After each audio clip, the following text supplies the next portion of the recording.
Bismillah, alhamdulillah, wa salatu wa salam à Rasulullah. Votre attention s'il vous plaît, je me présente, je m'appelle Adib. J'ai eu la chance d'être recruté par une agence pour faire le guide de quoi? Guide terrain. Rien ne vaut l'expérience. Sauf que, vous savez, la pire des choses pour un pèlerin c'est quoi? C'est tomber malade. Sauf que moi, je suis là pour donner des conseils, pour ne pas tomber malade. Je me rappelle en 2012, j'étais avec professeur Sami. Ce jour-là, il y avait un médecin qui est venu, qui a expliqué c'est quoi les maladies sexuellement transmissibles, les maladies tropicales, etc., etc. Sauf qu'il n'a pas dit comment faire pour ne pas tomber malade. Pour moi, ce médecin-là était inefficace. Donc, juste après lui, avec professeur Sami, j'ai dit, tiens, je vais vous donner quelques conseils. Sauf que j'ai ramené un petit sac comme ça avec des choses dedans.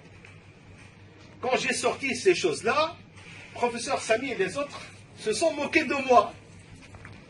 D'accord? Non, non, ils se sont moqués de moi. C'est parce que c'était... Je vais vous dire pourquoi. À la étonné et moqué. Ils se sont moqués. Non, ils ont bien rigolé. Bref. À la fin du Hajj, il y avait une Marocaine, elle m'a dit, Yaoulidi, toi, tu es le plus efficace. Non, mais c'est ça, ce qu'on appelle en arabe an-naja'a, l'efficacité. Tu peux parler, sans efficacité. Sauf que, qu'est-ce que j'ai sorti? J'ai sorti ça. J'ai sorti ça et j'ai sorti ça. Vous savez c'est quoi ça? Stérimar pour le nez. Et ça c'est la bétadine. D'accord. Vous savez, là-bas, vous allez marcher énormément. Rien que de l'hôtel, par exemple, il y a 1000 mètres jusqu'au haram pour faire la prière. Aller-retour, ça fait 2 fois 5, ça fait 10 km par jour. Vous n'allez pas compter, mais après, ça va s'accumuler. Vous allez voir la fatigue. La meilleure des choses pour les femmes et pour les hommes, c'est quoi? C'est des espadrilles.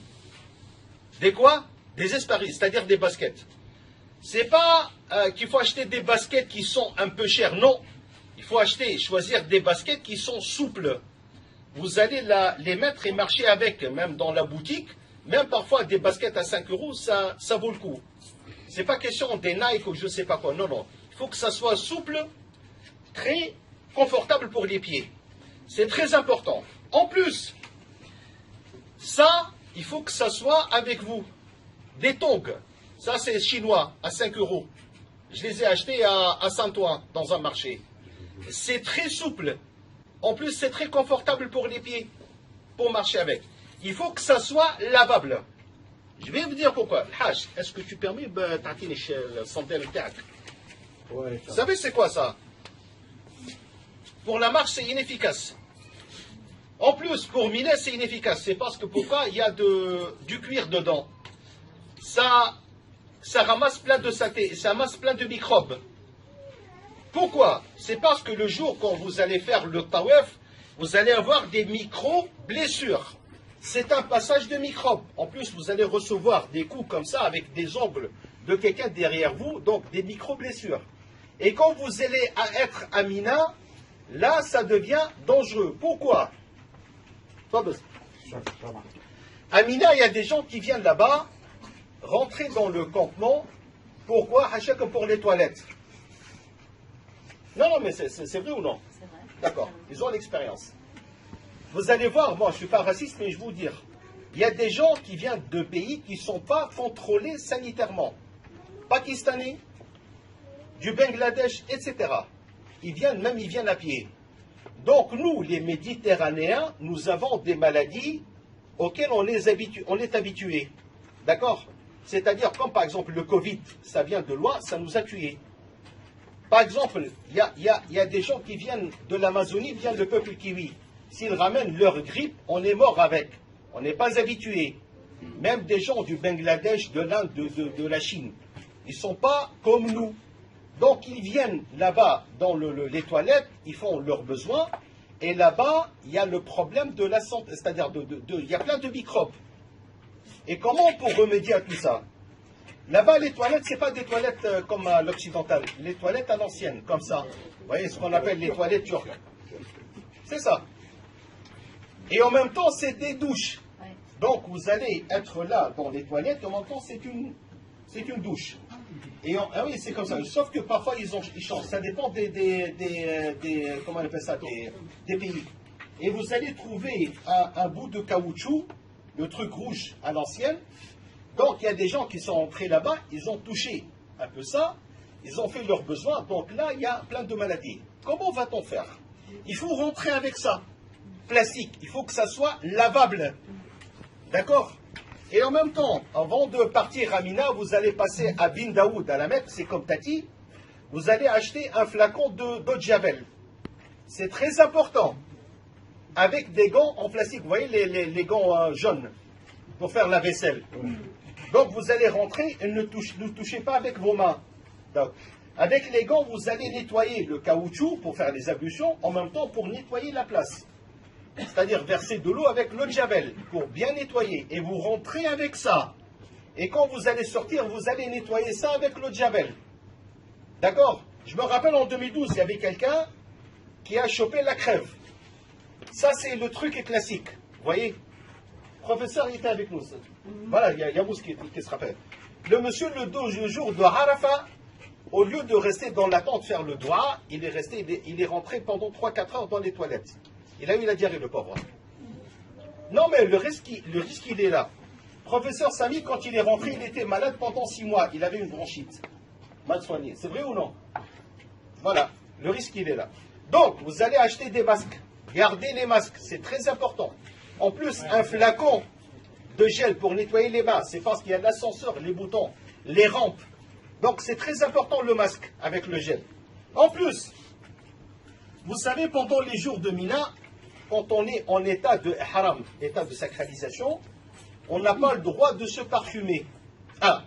On n'a pas le droit d'utiliser du shampoing parfumé. Et comment vous allez faire? Comment vous allez faire? C'est ça. Non, vous allez ramener avec vous bétadine, la jaune. Elle mousse comme du shampoing. Elle nettoie énormément. En plus, il n'y a pas de parfum. Donc ça, c'est légal. Vous avez compris? Ça, c'est très important. Savon neutre, c'est possible aussi? Oui, mais comment faire pour mousser la savon neutre? Je ne connais pas. Bref, en tout cas, ça c'est une solution parmi d'autres. Shampoing de bébé. L'essentiel, il n'y a pas de parfum. D'accord. Quand vous êtes à la Mecque ou bien à Médine, vous savez, il y a plein de pigeons. Et le pigeon, c'est un vecteur, c'est pour acheminer les microbes. Donc, avec du stérimar, vous allez le ramener.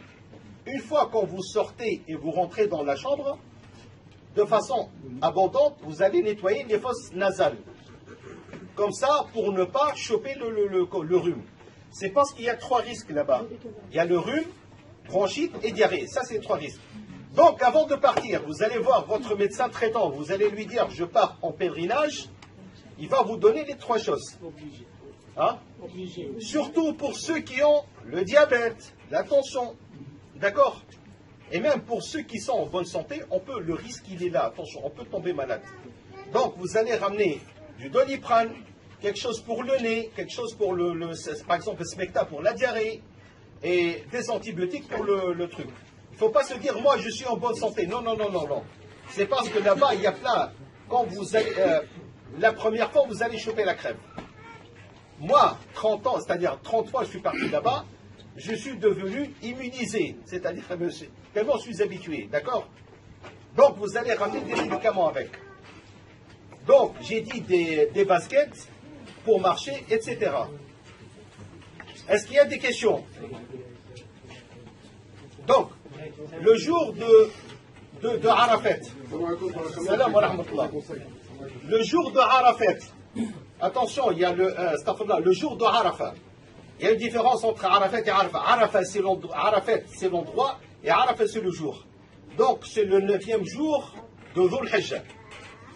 Donc, essayez de rester, c'est-à-dire dans votre tente. À la rigueur, vous allez vous éloigner 100 mètres pour prendre un coin entre vous et votre Dieu, faire des doigts. N'essayez pas de faire comme les autres, partir vers la montagne Jabal al-Rahma.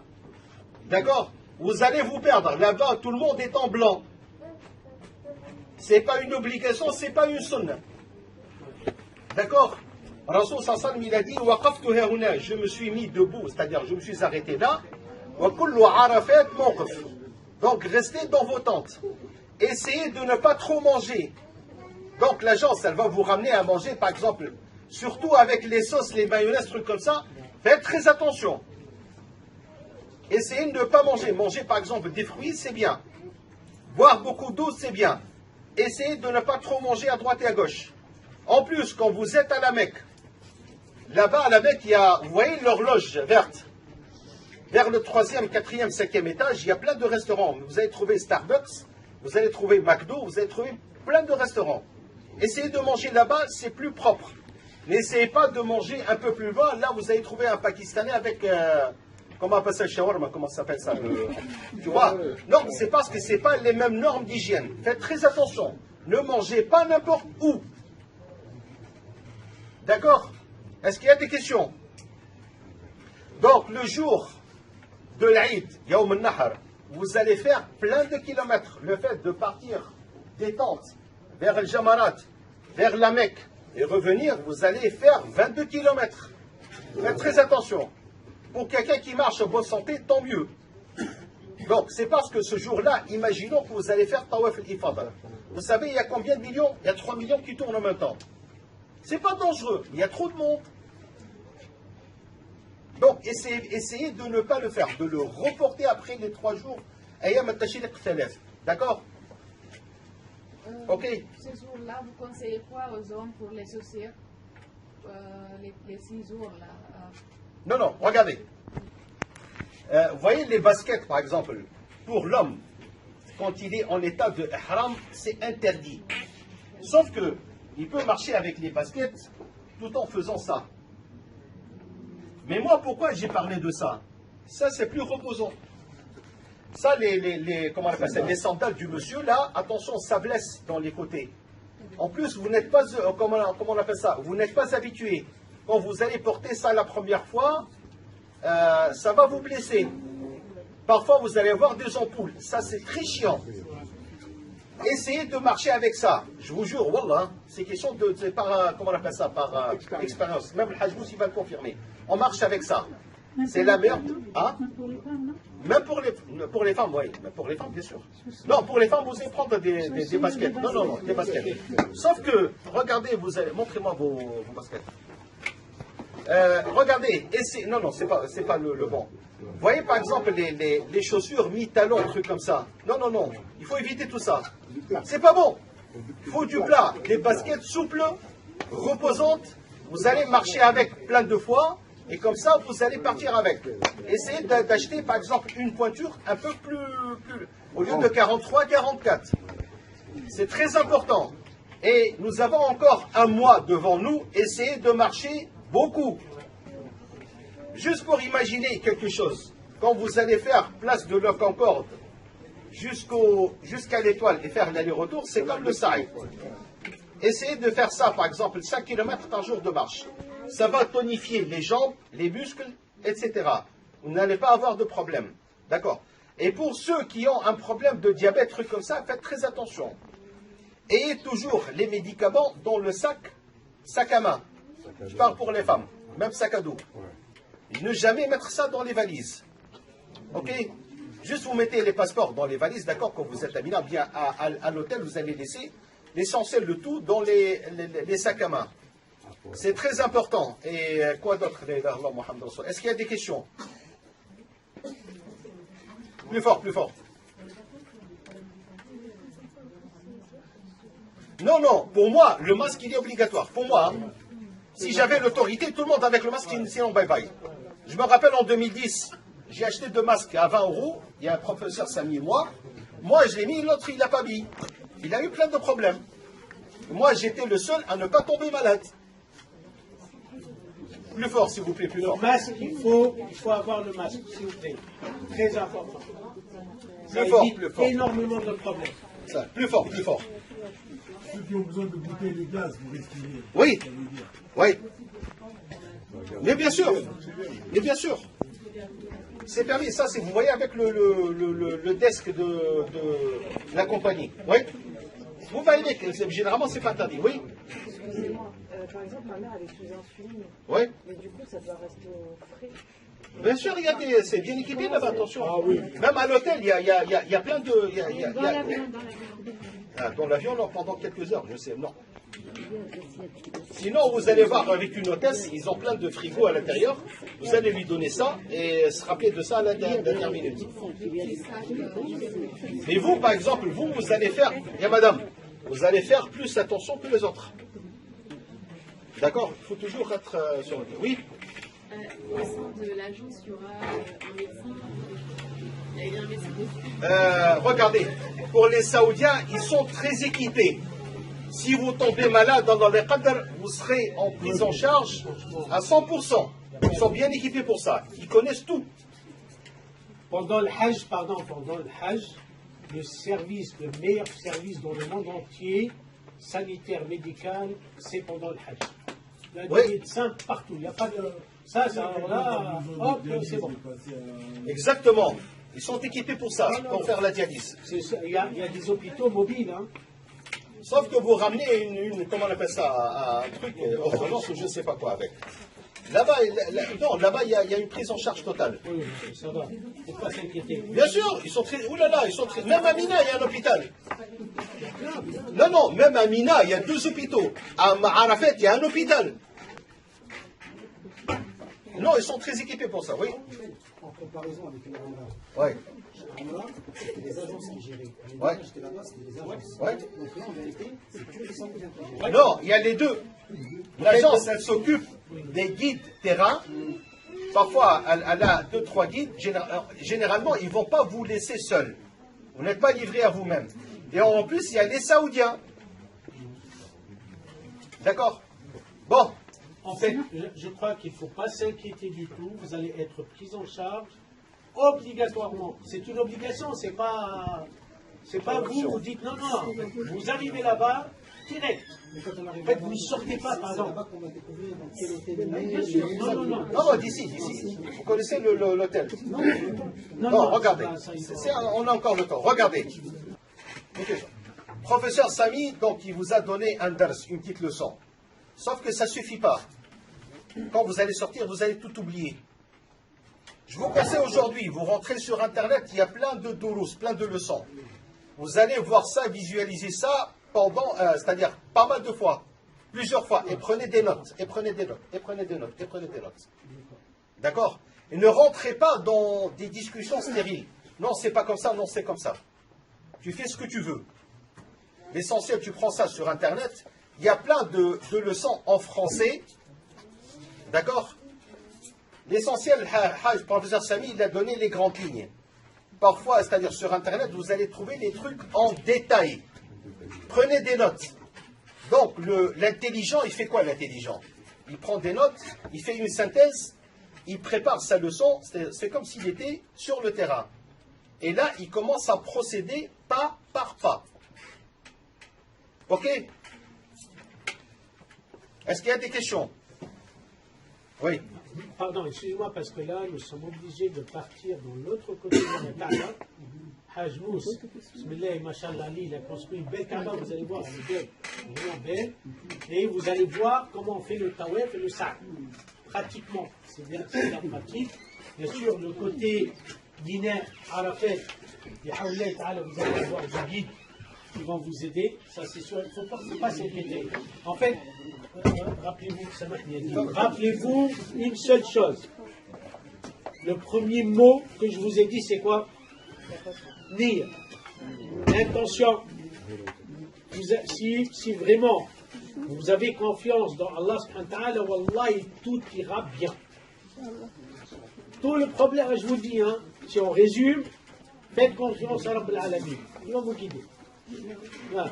C'est lui qui va vous faciliter les tâches. Autre chose, pour ne pas se perdre là-bas, comment vous allez faire? C'est simple. Vous avez le QR code, mais parfois le QR code il ne marche pas. Comment vous allez faire? Vous allez pleurnicher? Non, c'est simple. Aujourd'hui, on est 2024. Vous savez, la technologie, ça ne manque pas. Donc, il faut télécharger et savoir comment utiliser WhatsApp. D'accord?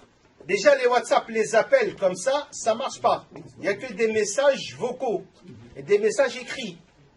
Donc vous allez télécharger IMO. IMO, c'est comme Telegram, c'est comme Messenger de Facebook. Très efficace. Avec WhatsApp, par exemple, regardez. Comme... bon, c'est pas un problème. Quand vous allez ouvrir WhatsApp, vous êtes perdu quelque part. Ok? Vous êtes perdu quelque part. Vous avez un guide ou bien un chef de groupe ou bien quelqu'un qui a de l'expérience. Il faut le contacter. Tu lui dis, voilà, par message vocal, je suis perdu, je t'envoie ma position, tu viens me chercher. D'accord? Lui, il va confirmer, il va te dire, oui, mais t'es où? Tu fais quoi? Déjà, tu ouvres son profil. Et là, vous allez trouver en bas une trombone. Vous savez, c'est quoi un trombone qui est comme ça? Comme pour agrafer. Tu fais ça. Là, tu vas trouver, est-ce possible d'ouvrir WhatsApp? Donc, vous allez ouvrir un profil, votre ami, ou bien votre mère, votre père, peu importe, votre fils. Allez-y, ouvrez. En bas, vous allez trouver trombone. Ouvrez déjà, ouvrez. N'importe qui. Voilà, trombone.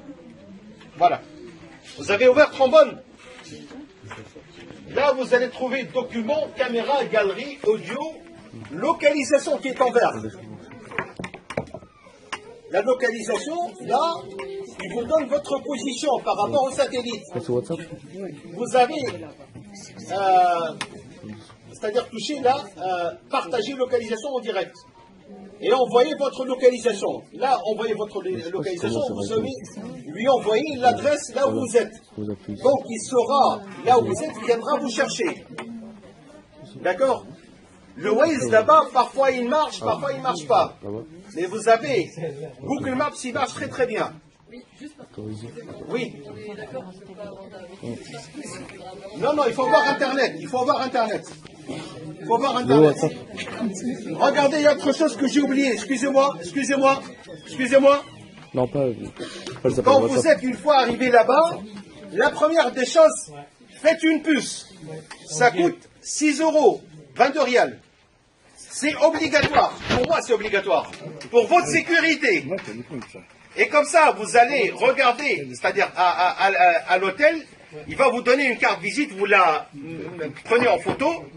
C'est votre carte de visite à vous. Donc, et même, c'est-à-dire, avec la puce, vous allez prendre des gigas. Avec 50 rials, ça couvre tout le Hajj. Et quand vous êtes dans l'hôtel, vous utilisez le Wi-Fi de l'hôtel pour ne pas gaspiller les trucs. Donc, l'Internet, vous le gardez pour Mina et Arafat. C'est pour votre sécurité. Donc, et la puce, c'est-à-dire le numéro, vous allez le donner à votre chef de groupe ou peu importe qui. L'essentiel, vous allez faire l'échange entre deux, c'est-à-dire entre les pèlerins. D'accord? Quand vous êtes 4 ou 5 par chambre, donc faites l'échange de, comment on appelle ça, de numéro. C'est pour votre sécurité. Donc, quand vous êtes perdu, vous appelez le monsieur, voilà, vous lui dites, je suis à tel endroit, il viendra vous chercher. Là-bas, tout est, comment on appelle ça, bien indiqué, par exemple. Tu lui dis, je suis devant la porte 48, quand vous êtes à midi, un truc comme ça. Donc, lui, il viendra vous chercher. Et c'est comme ça qu'il faut faire. C'est très important, la puce, pour votre sécurité. Donc, en plus, là-bas, quand vous êtes là-bas, essayez de toujours boire beaucoup d'eau. Il fait très très chaud là-bas. Pour votre sécurité, toujours une bouteille dans le sac à dos. Est-ce qu'il y a des questions? Afoum, allez, on passe à la Kaaba. Là, on va aller de l'autre côté.